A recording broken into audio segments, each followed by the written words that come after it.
मुकेश अंबानी के बेटे की भव्य शादी में कई विश्व प्रसिद्ध हस्तियों ने भाग लिया, जिसने इस आयोजन की रौनक को और भी बढ़ा दिया। यह न केवल एक समारोह था, बल्कि यह अंबानी परिवार के सामाजिक प्रभाव का ज्वलंत प्रमाण भी था। अंबानी की विभिन्न कंपनियां, जैसे रिलायंस इंडस्ट्रीज, हर क्षेत्र में फैली हुई है, जिसमें टेलीकॉम, पेट्रोलियम और रिटेल शामिल है। यह दर्शाता है कि उनका व्यावसायिक साम्राज्य कितना व्यापक और प्रभावशाली है। धीरूभाई अंबानी, जिन्होंने 1950 में व्यापार की शुरुआत की, उन्होंने यमन में काम करके व्यापार की गहरी समझ विकसित की। इसके बाद वह भारत वापस लौटे और अपने व्यवसाय की नींव रखी। धीरूभाई ने सिंथेटिक कपड़ों के उपयोग की शुरुआत की, जिससे उन्हें सरकारी नीतियों से बचने में मदद मिली। इस निर्णय ने बाजार में सस्ते और लोकप्रिय कपड़ों की उपलब्धता को बढ़ावा दिया। धीरूभाई ने अपने कपड़ा उद्योग के लिए पेट्रोकेमिकल्स खरीदने का साहसिक निर्णय लिया।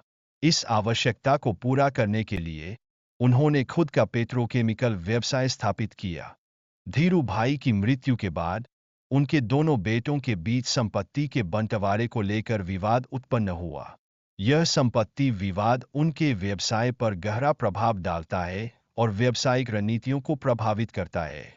मुकेश अंबानी ने जामनगर रिफाइनरी को दुनिया की सबसे बड़ी पेट्रोलियम रिफाइनरी में तब्दील कर दिया। उन्होंने उत्पादन बढ़ाने और आधुनिक सुविधाएं स्थापित करने पर विशेष ध्यान दिया।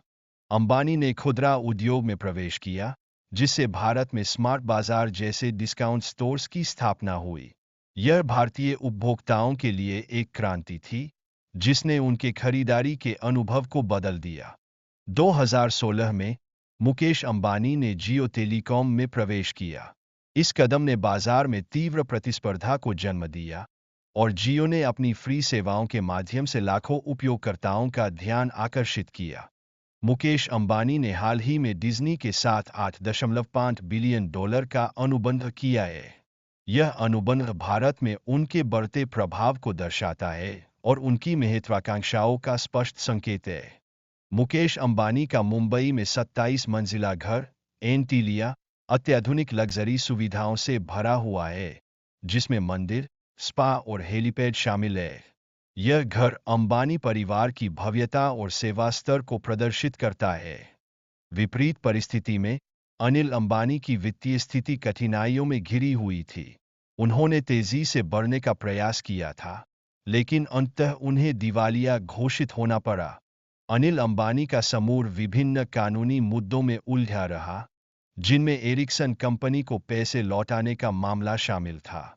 ये चुनौतियां उनकी व्यावसायिक गतिविधियों के लिए भारी पड़ रही थीं।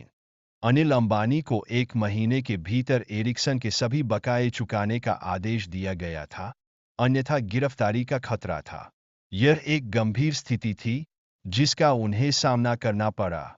हालांकि मुकेश अंबानी ने अनिल अंबानी को जेल जाने से बचाने के लिए बकाया राशि का भुगतान किया और उन्हें जमानत दिलाई। यह एक भाई के प्रति अपार समर्थन और संवेदनशीलता का उदाहरण है।